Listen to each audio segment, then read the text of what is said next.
This is a lecture from Open Tuition. To benefit from the lecture, you should download the free lecture notes from opentuition.com.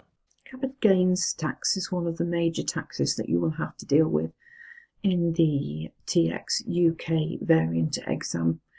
And the first chapter we're going to look at now is how that affects individuals. So individuals pay capital gains tax on their chargeable gains. So this is when they sell capital assets such as buildings, antiques, things that they've kept for a long time, houses to some extent. They pay capital gains tax on the sales of those. However, a company will pay corporation tax on their gains, and that will be dealt with in the corporation tax series of recordings and lectures and chapters. So what happens? How do we know when we have a capital gain?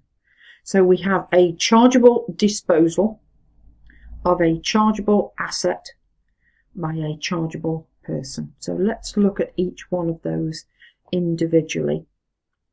So a chargeable disposal usually occurs when we either sell a whole or part of an asset. So that's the main way that these things arise. We either sell a whole asset or part of it. But it also can arise if an asset is gifted, lost, or destroyed. Now, that one you're going to have to deal with. That one will come up maybe once. Gifts may come up and they are linked with IHT. Lost and destroyed insurance proceeds, they come up very, very rarely. There is no chargeable disposal on death when assets will pass free from one person to another at probate value. So that's what a disposal is. Now, what are the assets? So everything is chargeable except anything that is specifically exempt. So the specifically exempt items are cars. Doesn't matter whether it's a vintage car, a new car, an old car, any kind of car, it is not chargeable to capital gains tax. National savings certificates, you will know that those are also exempt from income tax.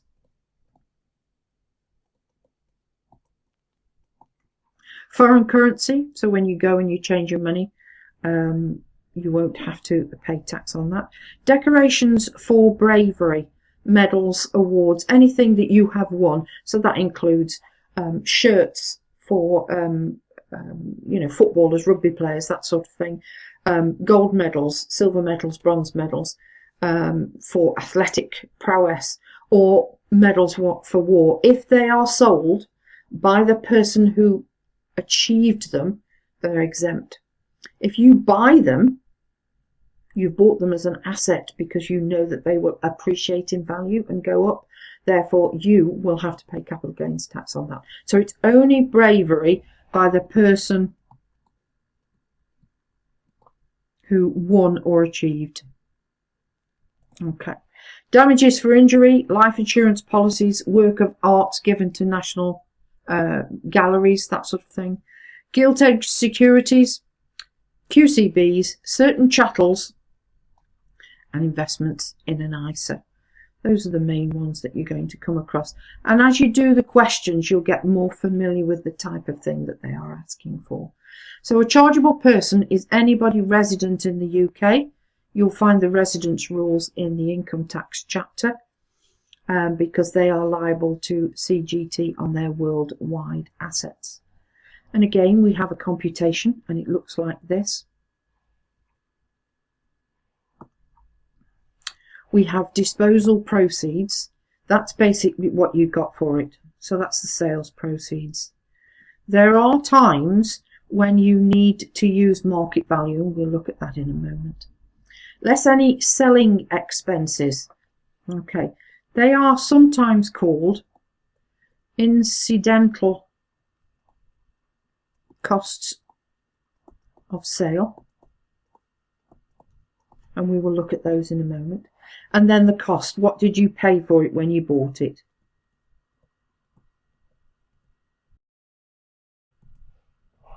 That will give you either a gain or a loss. So the disposal consideration is normally what you've received for it, as I said. However, market value will be substituted for the actual proceeds where a disposal is not at arm's length. So that's a term, a technical term. So arm's length is where you are connected to a party. So arm's length, basically it's my personal space. So if I don't let you into my personal space, I don't know you well enough, and therefore I will do any transactions with you at arm's length. And you would normally, I don't know you, or I know you vaguely, or you're a total stranger. Okay, arm's length transaction, you pay the price that is the going value, and that's what I want for it. Not at arm's length means I let you in technically, and therefore I'm more likely to give you a favourable price. You're more likely to pay less than the going rate. So that's what it means by arm's length transaction. So if it's an arm's length transaction, you use proceeds. If it's not at arm's length, you normally use the market value. So again, read the question carefully. It will explain who it is. Normally it'll say John sold to his brother, or that sort of thing. You'll be able to tell by the question. They're not trying to trick you, but they may give you the disposal figure and the market value, and you'll have to choose. So this is connected persons, close relatives, that sort of thing. Incidental costs of disposal are things like auctioneer's fees if you sell it at an auction, estate agent's fees and legal fees. And you can deduct those. You see that there? Incidental costs of sale. Now, shares.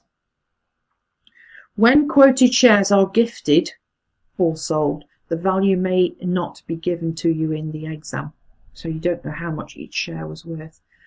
And if that's the case, you do have to do a calculation, and you will have to show how you've worked that out.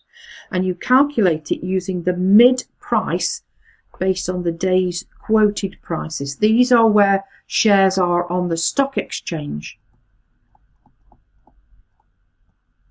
So if they are in the stock exchange, the price goes up and down all day long. So the day's quoted prices you will find online in the Financial Times, and it's the mid price between the two. So we've got an example here. This is the sort of thing you might get as a multiple choice question, or it may be part of a larger question where you have to do several capital gains tax computations. 1,000 shares were gifted. So they weren't sold, they were gifted to an individual. Quoted at 400 to 408 pence. These shares are always shown in pence. And you are to calculate the value to be used for a capital gains disposal proceeds. So 400 plus 408 divided by 2 is 404 pence, and that's then multiplied by 1,000 shares, and the value that goes in the computation for proceeds received is that figure. Simple as. Okay, so I'm sure you're more than capable of dealing with that. Now, following types of allowable expenditure. So we've normally got what we paid for it.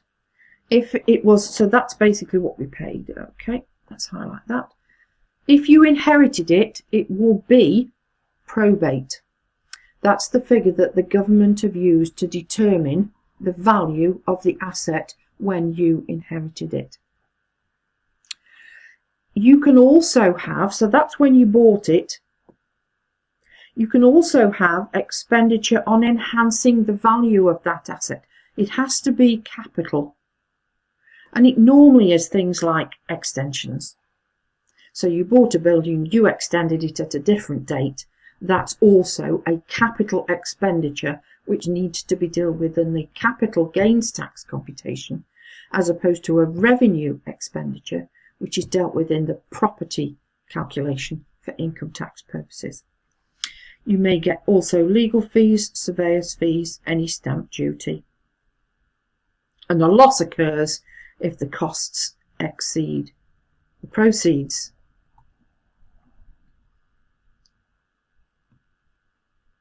Okay, once each individual asset sold, it needs its own capital gains tax computation. Never, ever add assets together and do a lump sum receipts and a lump sum expenditure. Every single asset needs its own computation. And then what we do is we bring them all together into one computation. And there are several ways of doing this. I'll show you as we go along. We have an example later we can show you. So the capital gains for the year, every asset, so there could be 2 or 3 assets that you have sold that you have made a gain on. You may then have 1 or 2 assets that you've sold, if you've sold a load of assets in 1 year, that you made a loss on, and you need to separate those out. That will give you the chargeable gains for the year. Now, the annual exempt amount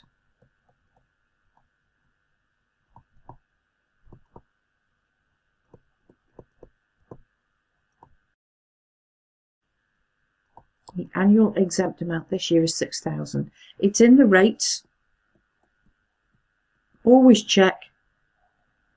Never guess, because it's different from last year. Then you deal with the losses brought forward, and then you will then tax that at 10 or 20 or 18 or 28. And I'll explain all of those in a moment. Just dealing with all the little bits first, all the background information that you need. And once we've got all the background information and all the rules in place, then we can do lots of examples, because the more you practice proceeds less cost equals gain, proceeds less cost equal gain, the more you practice, the easier it becomes. I have to say, this is one of my favourite taxes. So everybody gets an AEA, and again, it's only individuals, and it's 6,000. Okay, if you don't use it, you waste it. You can't give it to anybody else. These again are the rates. So the normal rate is 10% if you are a basic rate taxpayer. If you are a high rate or additional rate, then you pay tax at 20%. However, new rules: if it's residential property and your basic rate taxpayer, you pay property tax at 18%, and if you're high rate or additional rate, then you'll pay tax at 28%. And it depends on your personal, your taxable income after your personal allowance. So sometimes when you're going to have to do this, you're going to have to understand what's happened with income tax before you can work out the capital gains tax. So it's bringing 2 taxes together. So the taxpayer's taxable income from his income tax computation is then used as the basis for working out whether or not somebody pays tax at any of these rates. And of course, you've got pension contributions, gift aid payments, which extend basic rate bands, all of those things. Now, if you have to do this in an exam, this working here is a working, show it clearly and do it first, and then you work out the capital gains tax afterwards. Never put them in the same computation. Never put income tax and capital gains tax together. You're working out capital gains tax, and the rate is affected by what's happened in a different tax. So you have to work out what's happening in that different tax first, and then bring the answer across to determine then, with another working, what rate you've got to pay. And it's got to be paid by the 31st of January at the end of the following tax year.